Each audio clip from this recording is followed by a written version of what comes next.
What's up, America? Neil here with Geauga Firearms Academy. Thanks for watching. Today, once again, I've got my special guest, Gabe Atchison. He's going to come back today, and we're going to talk about medical training and what you need to know. So stay tuned.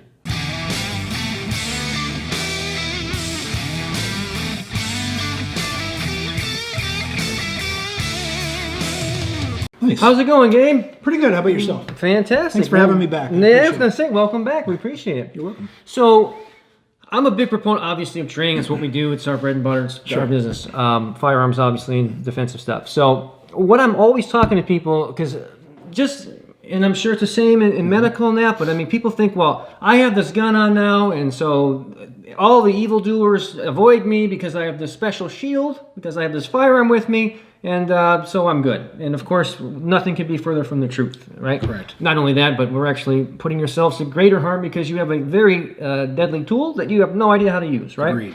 And so that training is critical. I mean, it's amazing to me when folks come in, for class. All the time this happens. We'll have a class there, a defensive class, or a group of people, and they'll say, "How many people have firearms training?" And I have all these hands that go up, and they'll say, "But not CCW class, because that's just a state required class. It's Right. That's not any type of real training as far as I'm concerned." And of course, all the hands go down. But they took that class and they assume we're good to go. Right. So same thing, I'm sure, as it pertains to in the medical side of things, how important training is. So we can have all the gear, right, that we have, but if we don't know how to use it properly, what good is it, right? So for the guy or gal at home, and they're watching this, and they're like, okay, I'm in. You sold me. What do they do? What's your suggestions here? It all starts with basically, we talk about mindset. You have to have the mindset to have this stuff and carry it and be able to train with it. The biggest thing that I will tell your viewers and tell people out there in general is that start with your local gun range, whatever. Find a local company that teaches this stuff, because contextually, like we were talking about, this stuff marries up very well with your already good classes for gun emplacement, or gun employment, I should say. Self-defense, any type of unarmed self-defense, whatnot. It should all flow with it, because I can teach you this stuff, but if you don't understand the proper context of it with the way you're going out during the day and carrying and whatnot, it's a big thing. So when we're looking for initial training, we want to be looking for trauma training. First aid, yes, we understand boo-boos and all that other stuff, and I think most people understand how to put a Band-Aid on and whatnot. But when you're talking about good trauma training, you want training on this particular stuff, that you know how to use a tourniquet, and they can explain to you why, what the mechanism is behind it, what it does, what the body does that requires this particular piece of equipment to actually be put on and used, how it's used, how it actually will stop someone from potentially losing their life. They're all very important things. So first off, before we get into my next question, for people that are within a driving distance of Ohio, how do they find you? Well, you can go to actually stopthebleed.org. It's a national website based on the Stop the Bleed campaign, and you can find instructors in your area that teach just that. And what is Stop the Bleed? Stop the Bleed is a course that was put together by the Department of Homeland Security and the American College of Surgeons that basically teaches you how to stop a life-threatening bleed, the basic tools and skills that you need to stop a life-threatening bleed.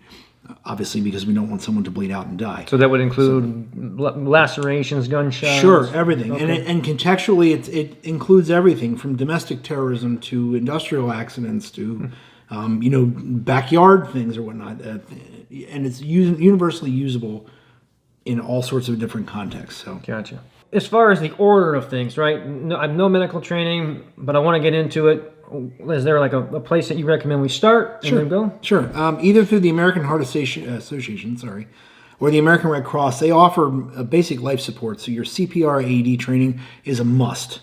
Those are things that you should have. They're relatively inexpensive to go get, and they're short classes. They're things that definitively, if you're involved in somewhere, you can save someone's life. And then the Stop the Bleed training. If you can go get those two things to start out, and again, Stop the Bleed is not owned by anything other than the Stop the Bleed organization.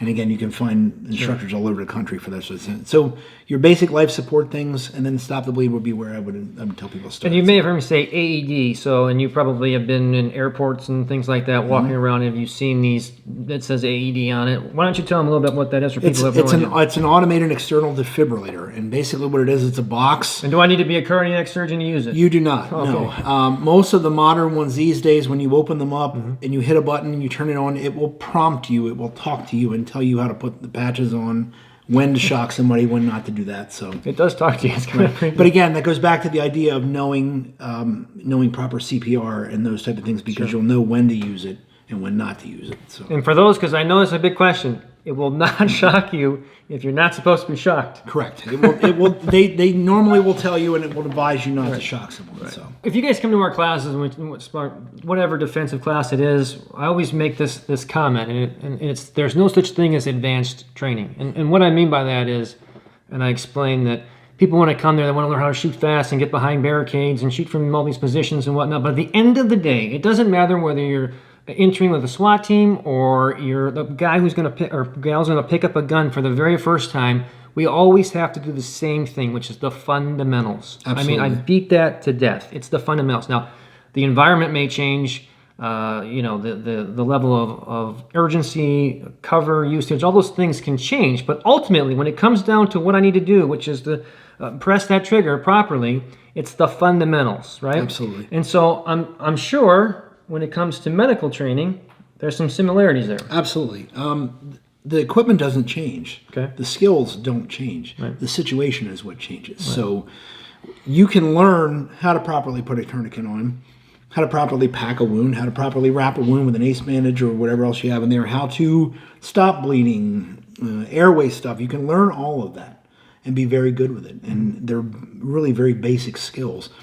It's when you put them in a situation where you introduce stress or you introduce a change to your environment, whether it's cold, wet, rainy, dark out, those type of things. Wait a minute, we train in adverse environments? Yeah, I know it's a foreign concept, but yes, we should be doing that. So, and the same thing with medical training. You have to put people into different scenarios and find out how they're going to react.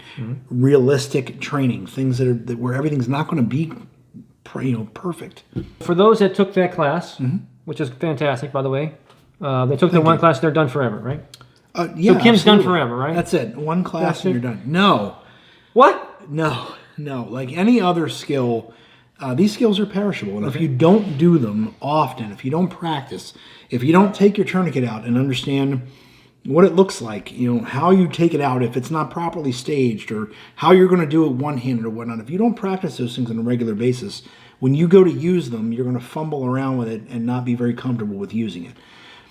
If you're going to take training on those, you need to look for classes and you need to look for periods of instruction where the level of complexity and stress puts you in different scenarios. That's the biggest thing that you can do with those, is just look for classes, look for training where you're going to be challenged in those different scenarios to be able to perform under pressure with the equipment that you have. So as reality-based as possible. Reality-based as possible, yes. And this work is messy.